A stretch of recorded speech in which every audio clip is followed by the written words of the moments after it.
Magandang gabi ho sa inyo. O ano ngayon, ako naman ang nagpatagal.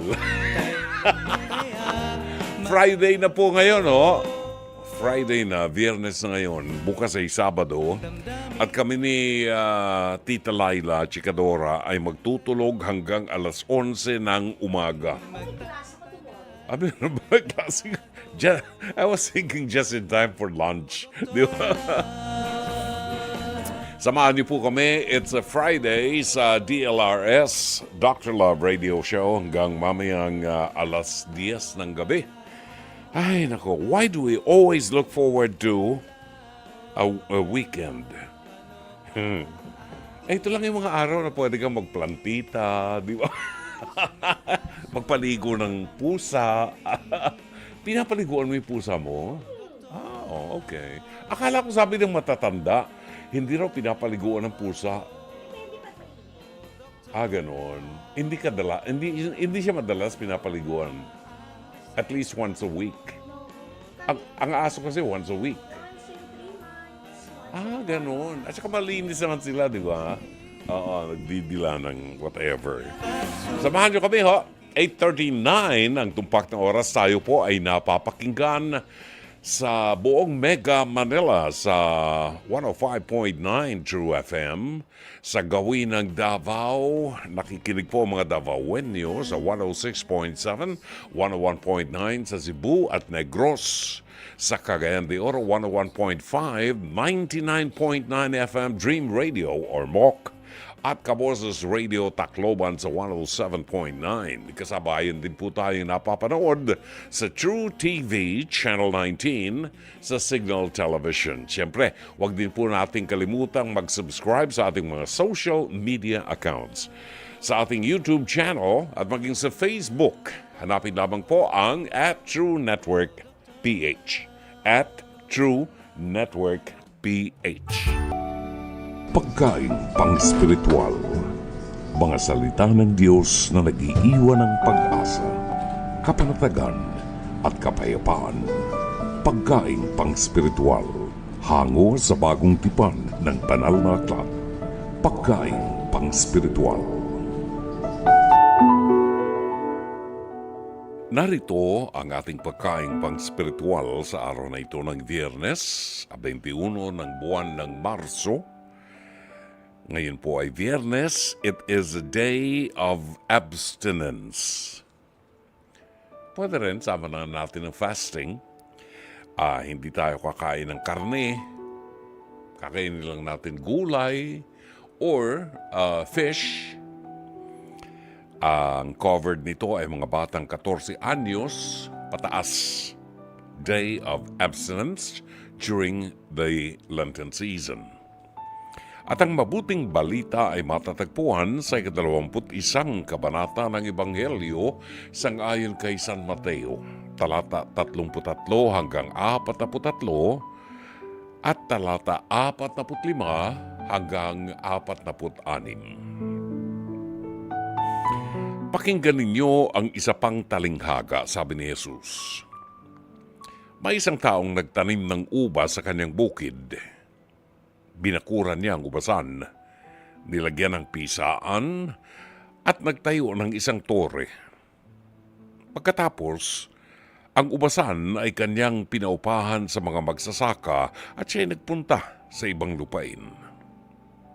Nang dumating ang panahon ng pitasan ng ubas, pinapunta ng may-ari ng ubasan ng kanyang mga tauhan upang kunin sa mga magsasaka ang kanyang bahagi. Ngunit sinunggaban ng mga magsasaka ang mga tauhan. Binugbog nila ang isa, pinatay ang ikalawa, at binato naman ang ikatlo. Muling nagpadala ang may-ari ng tauhan. Mas marami kaysa una. Ngunit ganun din ang ginawa ng mga magsasaka sa mga ito. Sa kahuli-hulihay, pinapunta niya ang kanyang anak na lalaki. Sabi niya sa kanyang sarili, marahil na may gagalang nila ang aking anak. Ngunit nang makita ng mga magsasaka ang anak, sila'y nag-usap-usap. Ito ang tagapagmana. Halika kayo. patayin natin siya upang mapasa atin ang kanyang mamanahin. Kaya nga't sinunggaban nila, inihagis sa labas ng ubasan at pinatay. At tinanong sila ni Jesus, pagbalik ng may-ari ng ubasan, ano kaya ang gagawin niya sa mga taong yun? Sumagot sila, papatayin niya sa kakilakilabot na paraan ng masasamang yun at pauupahan ang ubasan sa ibang magsasaka na magbibigay sa kanya ng kanyang bahagi sa panahon ng pamimitas. Nagpatuloy si Jesus, hindi ba ninyo nabasa sa kasulatan? Ang batong itinakwil ng mga tagapagtayo ng bahay ang siyang naging batong panulukan. Ginawa ito ng Panginoon at ito'y kahanga-hangang pagmasdan. Kaya nga sinasabi ko sa inyo, ang kaharian ng Diyos ay kukunin sa inyo at ibibigay sa mga taong masunurin sa kalooban ng Diyos. Narinig ng mga punong pari at ng pariseo ang talinghaga ni Jesus at naunawaan nilang sila ang tinutukoy niya. Siya'y dadakpin sana, ngunit natakot sila sa mga tao sapagkat kinikilala ng mga ito na si Jesus ay isang propeta. Mga kapatid, ang mabuting balita ng Panginoon. Pagkaing pang-spiritual, mga salita ng Diyos na nag-iiwan ng pag-asa, kapanatagan at kapayapaan. Pagkaing pang-spiritual, hango sa bagong tipan ng banal na aklat. Pagkaing pang-spiritual.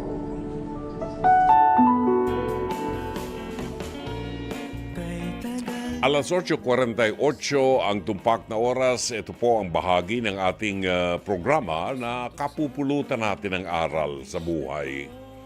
Ang mapapanood po ninyo ay bahagi ng programang Face to Face na itinatampok sa TV5 Lunes hanggang Biyernes. Simula po sa araw ng Lunes, ito po ay mapapanood na ng alas 10:15 ng gabi, ay hindi, ng umaga. Alas 10:15 ng umaga hanggang alas 11:15 ng umaga sa TV5 simula sa Lunes sa pangunguna ng batikang broadcast journalist na si Corina Sanchez Rojas. Kasama rin po sa programang ito, siyempre, ang harapan tagapayo, sina Attorney Lorna Kapunan, Dr. Camille Garcia at ang inyong lingkod, Brother June Banaag, ang Dr. Love ng 105.9 True FM at True TV. Kung nais po ninyo magkomento, maaari kayo magpadala ng mensahe sa Dr. Love Facebook Messenger o kaya po ay mag-comment sa ating live stream. Panoorin po natin ang ating episode ngayon sa ating Pest to Pez, Hirit ni Dr. Love. Ang episode na ito ay pinamagatang Ate, Lagi Ka Nalang Asar. Narito. Kalbaryo raw ang kanyang buhay at ang dahilan nito ay ang kanyang sariling kadugo, ang kanyang kapatid. Kaya eto, ang namomroblema, Neng, humarap ka na!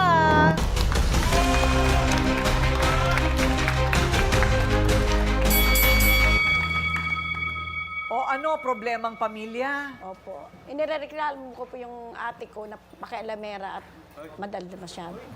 Ano siya? Madaldal masyado, ma'am. Bakit magkasama pa rin kayo sa bahay? Ma'am, umuupa po ako sa silong niya. Okay. Tapos po, pinaupa niya ako, akala ko mataas. Kasi dati po sa Australia po ako tumira sa ibang lugar. Ngayon, ang nangyari po, sabi niya, lumipat daw sa silong niya kasi bakante. Eh ngayon po, yung lumipat... Nagbabayad ka ng renta? Yes po. Oh. Ngayon po, yung mula yung umupa na ako, paunti-unti po, parang umiinit ang ulo niya, nagiging pakialamera. Ganun po nangyari. Bakit? Ano ang nirereklamo niya? May mga anak ka? Meron po, 5 po. 5? Opo. May asawa rin? Yung 3 po, bali may mga kanya-kanya na po sila. Kanya-kanya na. Hindi, Opo. ikaw may asawa ka ba? Wala po ngayon, single mom po ako. So marami rin kayo dun sa silong. Bali, 2 yung minor ko po, ma'am, ang kasama ko. Bali, 3 lang po kami. Kaso pag yung may bisita po yung mga anak ko, yung may mga pamilya, doon po inaano sa silong namin kasi wala pong space sa kanila. Okay. Ngayon po, pag may ibang pong bisita, pinapakialaman niya. Oh. Sasabihin niya, pag may ibang lalaki, sasabihin niya lalaki ko. Ay! Yun po ang ano. Yun ang sabi niya. Binibigyan niya ho ng mali siya. So ano pa ang nirereklamo? Maingay ba kayo? Siyempre, May ma'am, minsan nasisira ma'am, ba? wala naman po. Minsan, ma'am, ang nangyayari, pag maingay po, yung siyempre, hindi maiwas yung video okay. Ngayon, pag ginagawa niya, binubuhusan niya po yung ceiling, ma'am, para mabasa kami. Okay. Ngayon, no, gusto tanggap siya ng tanggap ng bayad, pero gusto minsan sinasabi ko na iiawas na lang sa ayaw niya pagawa. Galit talaga siya. Tapos pag may nandiligaw po sa akin, pinakikialaman niya, sinisiraan niya po ako. Yun po ang ano. Ganun ba? Opo. So may naliligaw pa sa'yo? Meron naman po, kaso, Haba na meron po, kaso po, syempre, hindi pa nga nakakarating po sa akin, hinaharang niya na po. Minsan sasabihin niya sa akin, sasabihin niya po sa manliligaw ko, ay naku, huwag manligaw yan kasi mamimera yan. Parang gano'n sinisiraan. Teka muna, mula ba pagkabata ninyo, ganyan na kayo? Hindi, ma'am, yung mula po, nagkapamilya po ako. Mula nung magkapamilya ka Opo, lang? opo. Pero siya naman ang nag-imbita sa'yo na tumira doon? Opo, akala ko ba matatahimik yung buhay ko sa, kasi wala pong iba-iba, magkakapatid eh. Magkano ang renta mo? 3,000 po. Malaki din yun Pwede ka Opo. humanap ng iba. Opo. Hindi ba? Sa 3,000 Kaya pwede lang ka naman po, humanap. ma'am, na dyan po ako umano sa kanya kasi kapatid ko, ate ko. Meron pa ba kayong ibang pinag-awayan? Meron po akong inanong na nagbantay po sa kulan ko na para bantayan. Ngayon po, pinapalayas niya, minumura niya, ang hinala niya, baka daw may relasyon ko siya. Ano, Wala ba siyang love life at inaano niya yun sa'yo? wala po.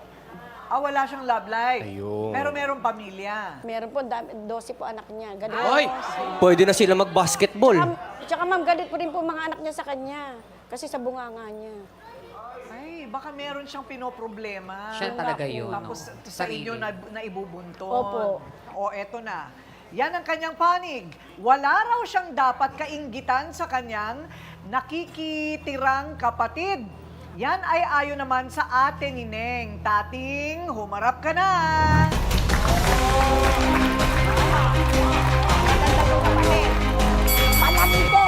Manandi po yan. Kahit sino-sinong lalaki.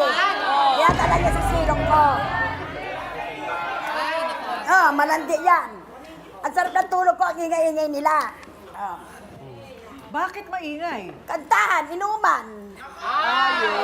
Manandi po yan, kapatid ko. Yun ang kinakagalit Hindi ko. po totoo yan, ma'am. Pati po ang nanay ko, kinakampihan niya. Ma'am, talagang siya lang yung nagsasalita, nagsasabi Malandi sa akin, po yan. Kasi kung malandi ako, mga anak ko, sa akin nakasuporta. Hindi po Kaya kami hindi po ako nagpapatian malandi. niya, ma'am. Matagal na po. Iba Tapos yung bisita, mag-inuman. iba yung dinadala. Mag-iinuman po. Pag nakalasing na, andyan na yung kantahan, sigawan pa. Eh, siyempre, papahinga ko dahil matanda na po ako. Ang gagawin ko, bubusan ko sila ng tubig kasi natatas po ako. Mali yung ma'am.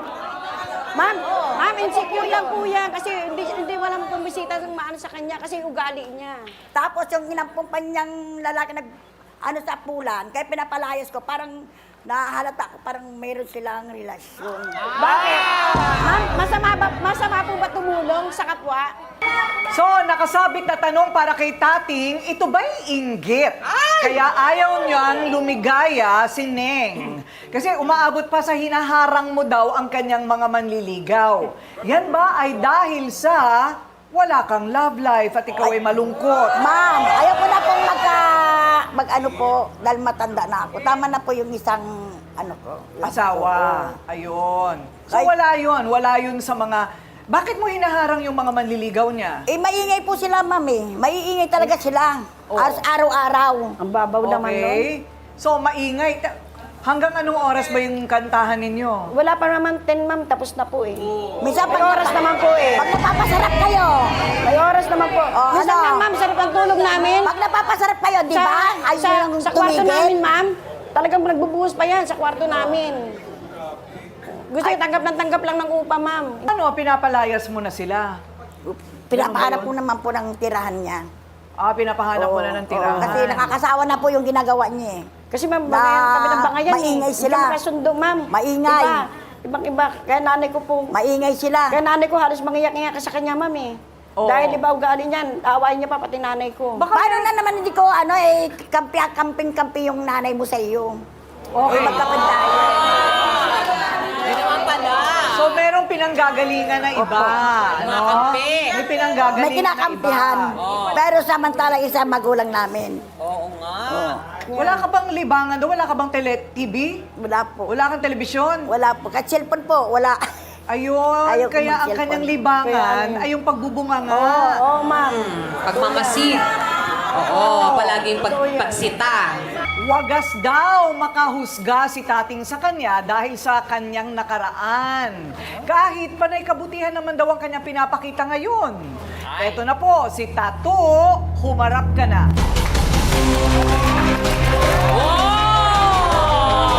O, so ano naman ang patotoo mo dito sa kanilang magkapatid? Sino may kasalanan? Eh, madaldal po masyado ito.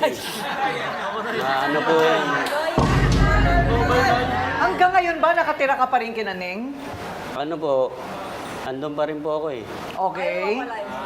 At ito ngayon, Hindi naman po sa bahay namin, doon sa garden. Doon sa may garden. Sa may pulan namin. Doon siya Kumbaga siya yung natutulog. nagbabantay ng Opo. ulan nyo ngayon. Opo. Doon po siya.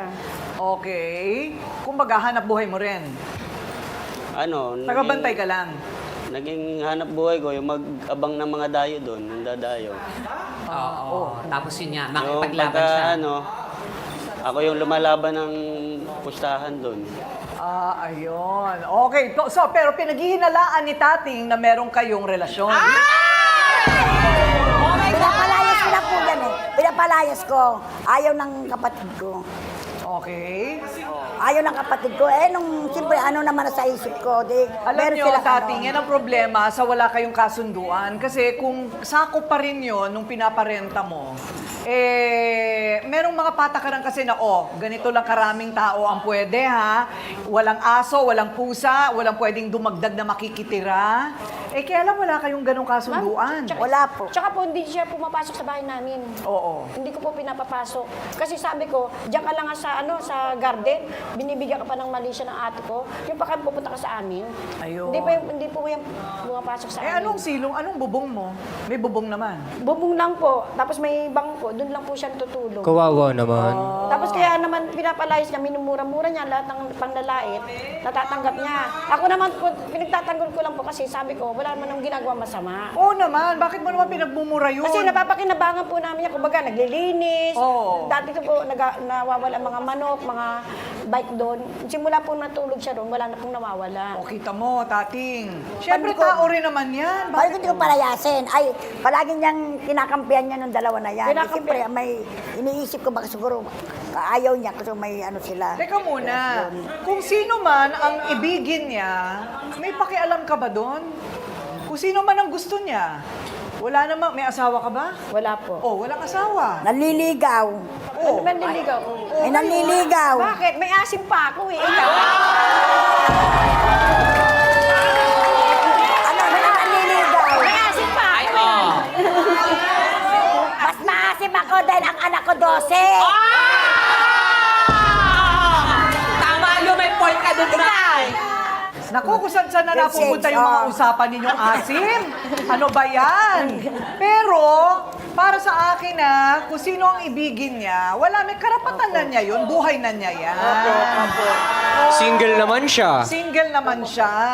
Okay, so silang dalawang magkakampi. Kasama pa yung nanay mo. Hindi raw totoong marunong makisama sa lahat si Tato. Ayan naman ang papatunayan ng kakampi ni Tating. Pida, humarap ka na.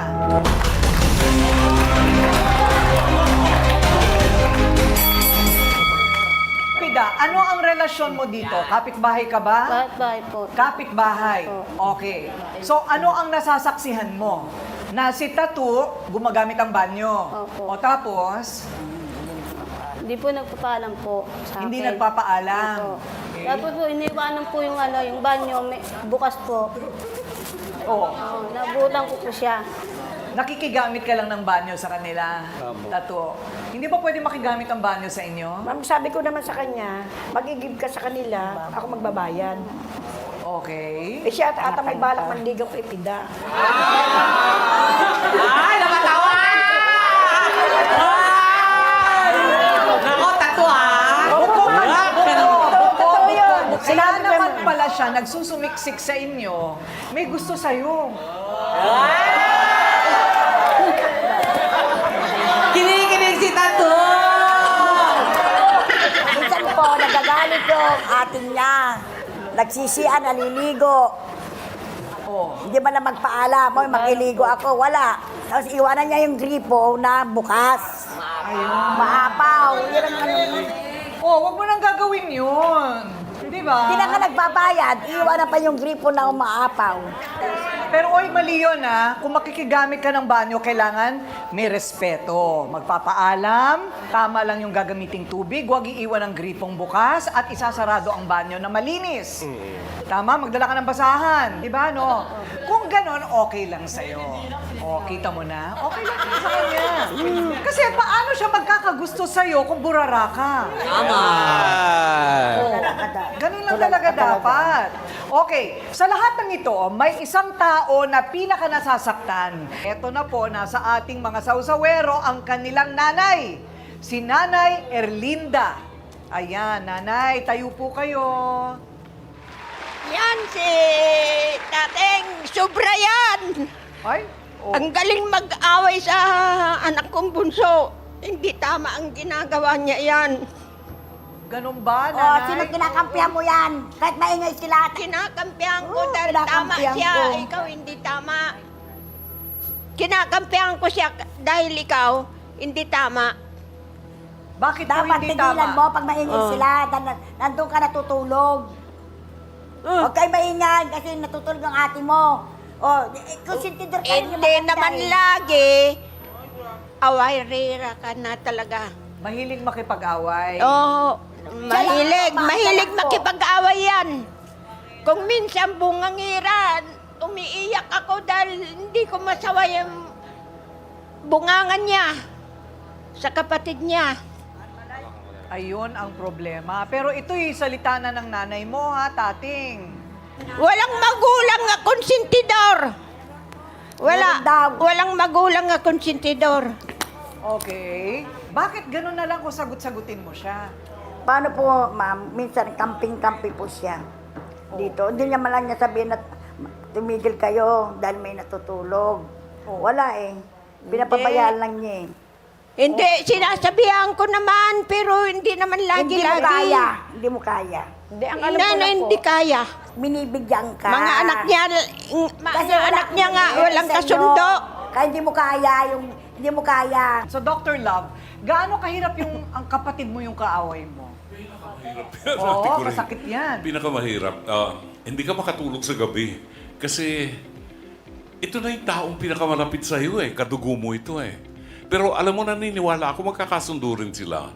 Kung tama, kung susundin ninyo yung payo ni Ate Cory, lumipat kayo ng bahay para meron kayong pananabikan sa isa't isa. Hindi magtatagal yung away ninyong yan. Kasi magkapatid kayo, magkakapatawaran din. Pero magsisimula yan pag malayo na ang isa. No? May isang kasabihan sa Biblia, ang sabi sa Bible, yun daw pagiging idle o yung walang pinagkakaabalahan. Sabi nila ay hindi raw ito nagbubunga ng spiritual stagnation. Ibig sabihin yung buhay spiritual mo hindi lumalago. Kaya makikita mo, makikita mo na ang lahat na nakikita mo, ang hinahanap mo pangit.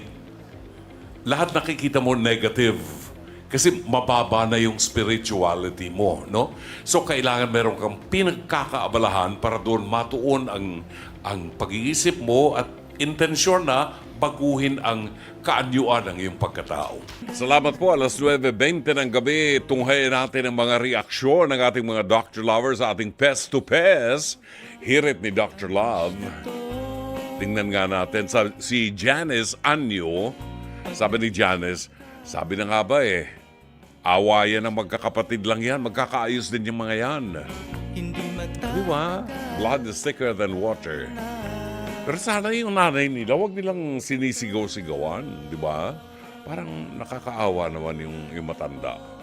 Okay, tingnan natin ang ilan pa sa mga nagpadala ng mensahe. Buhat naman kay Renaline Gregorio. Grabe yung inis talaga ni Tating kay Neng.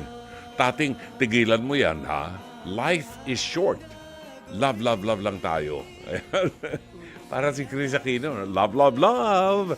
Andrew Villanueva, natural yan sa magkakapatid na nag-aaway, parang ate ko. At saka yung bunso namin, palaging nag-aaway. Nakakarindi kapag nagkakatalakan na talaga ho. Oo, totoo yan.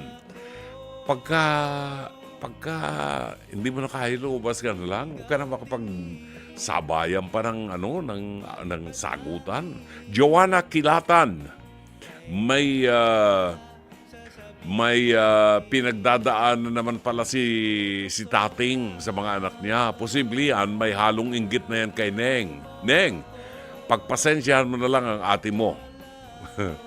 si Katong Esteban, sabi niya, ganyan talaga kapag nagkakaedad na palaaway.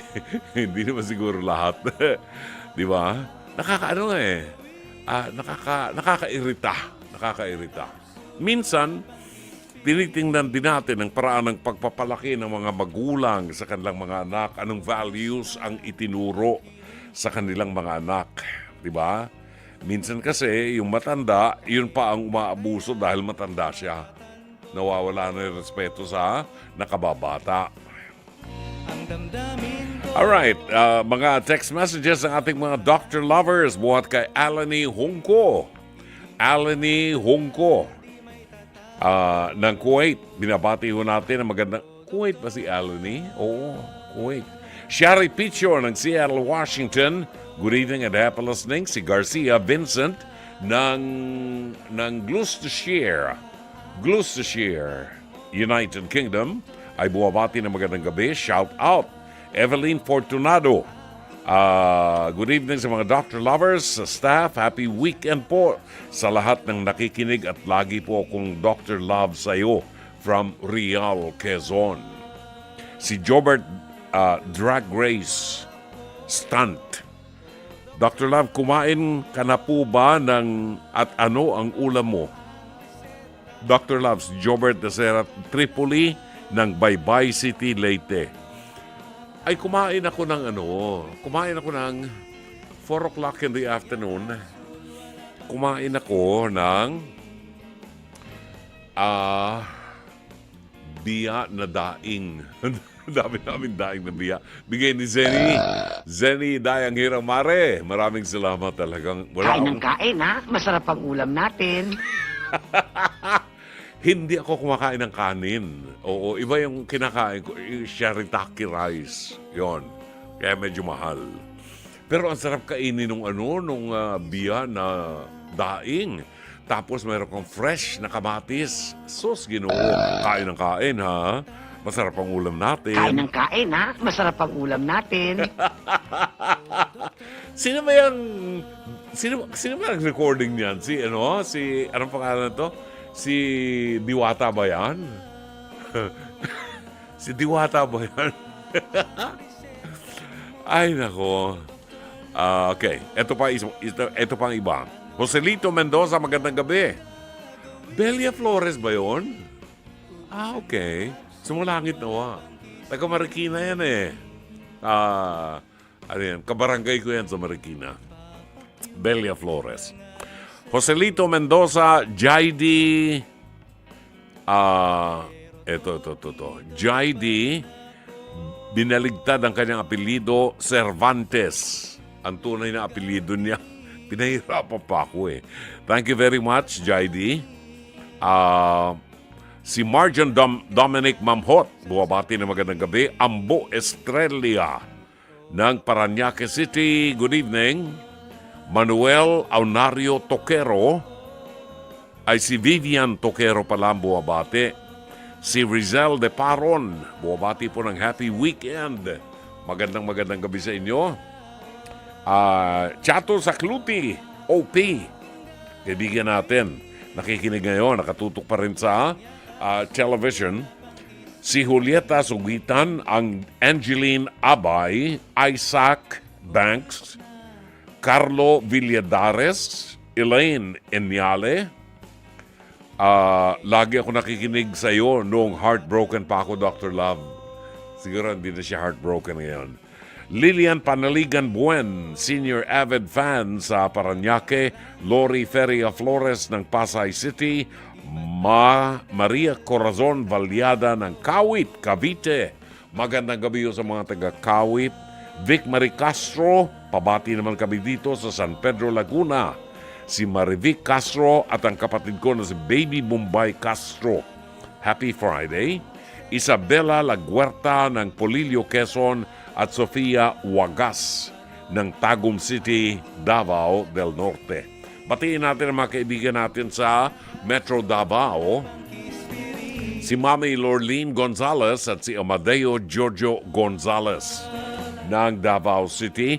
Good evening and happy listening sa kaibigan natin na si Myra Bulisay Lee. Ewan ko kung nasa Tagaytay pa si Myra Bulisay. Nagmahinga sa Tagaytay dahil malamig daw ron. Para ka naka-aircon. Maraming salamat. Yek Lopena, Giorgio Serafica, si Mami Emma, binabati natin. Belen Carpenter, sino pa ba? Ang ating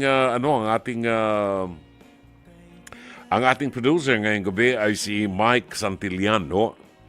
Nagpapahinga lang ngayon si Jen. Ellen Leong, magandang gabi at happy listening. Belen Carpenter, and of course, ang aking anak-anakan na si Mina Ferrer. Pabati raw po, sabi ng anak niyo po, si Maring Cruz.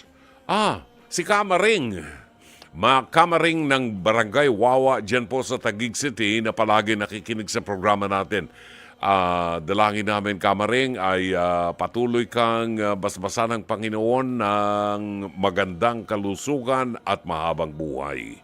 Ito pang comments ng ating mga kaibigan. Buhat po sa United Kingdom, si Vincent Garcia ng Gloucestershire. Sabi niya, normal na lang ang mga magkakapatid ay nag-aaway kasi simula pa nung unang panahon sa Old Testament, si Cain at saka si Abel, hindi nawawala sa loob ng pamilya yan ang inggitan. Ito si Greta Arce. Franca ito, ha? Dr. Love, kaming magkakapatid nag-aaway din, pero nagkakabati din. Huwag patulan ng mga away ng magkakapatid. Kayong mga anak, wala kayong karapatang lapastanganin ng magulang nyo. Ang tawag ko sa away ng mga kapatid ay away ng mga pangit. Ang makialam talo dahil magbabati din yan. Now, paliwanag ko lang at 9:29, I think it's the 5th commandment sa 10 utos ng Diyos. Igalang mo ang iyong mga magulang. Igalang mo ang iyong ina. 4th commandment. Igalang mo ang iyong ina at yung iyong ama. No? Ito lang ang utos sa 10 utos. Ito lang ang utos na may gantimpala. Ayan. Pag iginalang mo ang iyong ama at ina, hahaba ang buhay mo. At meron kang mga biyayang matatanggap buhat sa Diyos. Yan. Walang tagubilin, no, na pasubali na igalang mo ang iyong ama at ina kung mabait sila. Walang ganon. Kahit hindi mabait, igalang mo. Iyon ang utos ng Diyos, 10 utos ng Diyos, at ito lang sa 10 utos ang may gantimpala na pag ginawa mo, may biyaya kang matatanggap at hahaba ang buhay mo. Yan.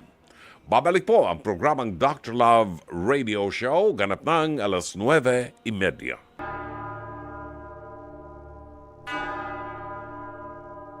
Dakilang araw nito, araw ng pagtubos, Biyernes Santo. Araw na binasbasa ng banal na Diyos, mula sa Diyos, nagkatawang tao.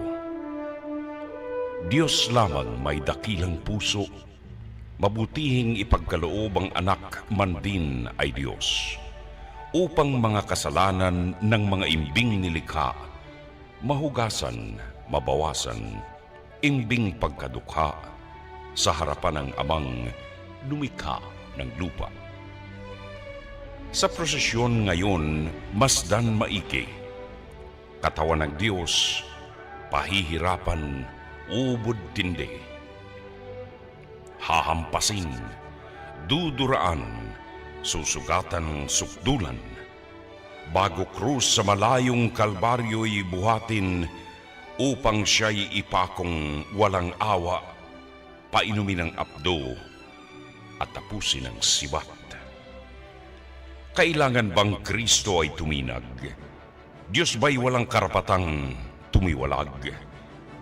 Dugo at kamatayan lamang tanging kabayaran, sa hidwaan, nakawan, bilangguan, patayan. Sagot ay nasa prosesyon. Masdan, masdan.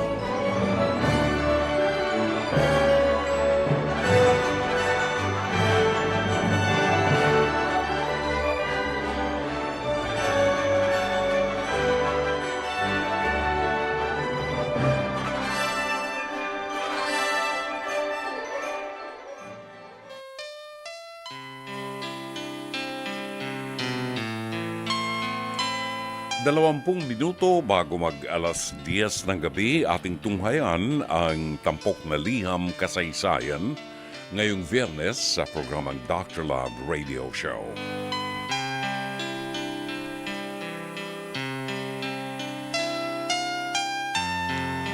Dear Dr. Love, it happened when I was 17 years old in 2016. Gabi yun, mga alas 7 ng gabi. Naghihiwa ako ng sibuyas kasi magluluto ako ng itlog. Actually, wala kaming kuryente noon. Kahit sa highway kami nakatira. Ihing-ihi na talaga ako. But my younger brother was in the comfort room. Kaya mabilis akong buwaba sa silong namin para umihi. Habang umiihi ako, I saw a pair of black shoes na patusok ang dulo sa harapan ko mismo. Kaya nagtaka ako. Tumingala ako, ba't wala akong katawan? Walang katawan akong nakita kundi sombrero. Yung katulad ng sombrero ni Jose Rizal. Then yung bibig niya, mapula. Para siyang cowboy. Kaya cowboy ang tawag ko doon. Hindi sana ako matatakot noon kasi sanay na ako makakita ng mga hindi nakikita ng ibang tao. Nagsalita siya, halika, sumama ka na sa akin. Yan ang sinabi niya kaya nagsisigaw ako, paakyat. Hindi ko na maalaala kung paano ako nakapagpanty at nakapagsuot ng shorts that time. Sigaw ako ng sigaw at tinatawag ko ang kuya ko. Ano yun? Bakit? Natatarantang sabi ng kuya ko pero sigaw lang ako ng sigaw hanggang sa mawalan ako ng malay sa harapan ni kuya. Nagising ako na kandong-kandong na ako ng daddy ko. Iyak ako ng iyak. Daddy, kukunin niya daw ako. Yan ang bukang bibig ko sa aking daddy. Inaalo naman ako habang kandong ako at nagmumura na si dad noon kasi iyak talaga ako ng iyak. Hindi ko na maalala kung paano ko nakatulog ng gabing yun. Akala ko nga hindi na maulit pero after a few days, nakita ko na naman siya. Karga-karga ko ang pamangkin ko. Pinapatulog ko mga bandang alas 7 ng gabi noon. Nakita ko siya sa kabilang kalsada. Nakaitim na suit, mukha siyang Meksikano. Nakangiti pa rin siya sa akin noon. Binalot ako ng takot at kaba nang makita ko kung sino ang kahawak kamay niya noon. Kasama niya ako. Nakangiti rin sa akin yung sarili ko at kumakaway pa. Mabilis na kinuha ng bayaw ko yung pamangkin ko dahil halos matumba na ako noon. Nang mahimasmasan ako, hinubad ko lahat ng suot ko noon at sinunog. Turo yan sa akin ng lolo ko na manggagamot. Palagi ko na lang siyang nakikita kahit saan ako magpunta. Nandun siya. Sasakay ako ng tricycle, nakasakay rin siya sa back ride. Noong taong 2019, sabi ng matatanda, mag-asawa daw ako, aalis daw yon. Nagkaroon ako ng boyfriend noon, isinama ako sa probinsya nila at tumira ako doon almost 3 months. Sa loob ng 3 buwan, hindi ko siya nakikita kaya natuwa ako. Pero one night, sinigawan ako ng boyfriend ko noon. Sumama ang loob ko. Umiyak ako noon. Maya-maya lang nakarinig ako ng sumisit-sit sa akin, kaya bumangon ako and I saw him again. Nasa likod ng kurtina. Kitang-kita ko ang sombrero niya. Pilit ko siyang ini-ignore pero lumalapit siya sa akin na parang nagagalit kaya sumigaw ako. Sigaw at iyak hanggang sa mawalan ako ng malay. Nagising ako na yakap-yakap ako ng boyfriend ko hanggang sa nakatulog ako uli. Hanggang sa naghiwalay kami ng boyfriend ko that time, March 2020, naging active ako sa church. Hindi na ako ulit nakaka-experience sa mga ganun. November 2020, I met my husband. Since makilala ko siya, nawala na rin si Cowboy. I still remember the last time I saw him. He was smiling at me habang kumakaway. Dati kapag kinukwento ko siya, natatakot ako. But nang makilala ko ang asawa ko, hindi na ako natakot. Natatawa pa nga ako kasi para siyang guardian ko that time. Kapag sumasama ang loob ko, nagpapakita siya. Sabi ng kapatid ko, kaya daw wala na si Cowboy kasi nasa tamang tao na raw ako. Until now, hindi na ako nakaka-experience ng mga scary things. Kaya nga lang, ang kinatatakot naming mag-asawa ay kung paano kung sa anak namin mangyari ito. Babae pa naman ang anak namin. Totoo po ba ang mga ganitong bagay, Brother June? Ano po bang tawag sa naranasan ko? Kung totoo man po, ano po ang pwede kong gawin para hindi ito danasin ng anak ko? Lagi po kasing sinasabi ng asawa ko na may tendency na matulad ang anak namin sa naranasan ko. Alam ko po, hindi ito about love, pero sa inyo po kasi ako mas naniniwala, kaya sa inyo po ako lumalapit. Umaasang matutulungan ninyo ako. Maraming salamat po. Gumagalang, Madeline. 9 minuto bago po mag-alas 10 ng gabi sa huling bahagi ng ating palatuntunang Dr. Love. Balikan natin ang liham kasaysayan. Padala ni Madeline. Thank you, Ma'am Madeline, sa pagtitiwala mo sa ating programa.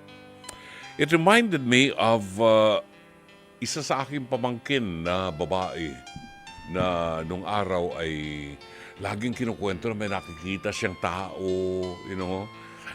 Eh habang binabasa ko itong istorya ni Madeline, ako'y kinikilabutan dito sa loob ng booth. May takot pa rin pala ako, no? Ay, nako, maraming salamat, Madeline. Ito yung tinatawag ng mga exorcist, na third eye. Merong mga tao na isinilang na may third eye. Ano raw yung third eye? Yung third eye daw, ang kakayanan ng isang tao na makita yung mga bagay na hindi nakikita ng iba. And I have met quite a good number of people na merong third eye. I think si Tita Laila Chicadora, if I'm not mistaken, may mga kinukwento-kwento siya sa akin nung araw na ganyan na experiences niya. Mga tao na may mga nakikita na elemento na hindi natin ordinaryong nakikita. Ito namang si Madeline na nakita niya isang lalaking parang Meksikano ang itsura na ang sapatos patulis. Alam mo ba, yung parang cowboy na sapatos, patulis. At ang sombrero ay sombrerong kagaya nung kay Jose Rizal. Ang tawag doon, top hat. No? O derby. Derby. Parang derby. Derby hat. Kapag parang naaapi itong si Madeline, nagpapakita sa kanya.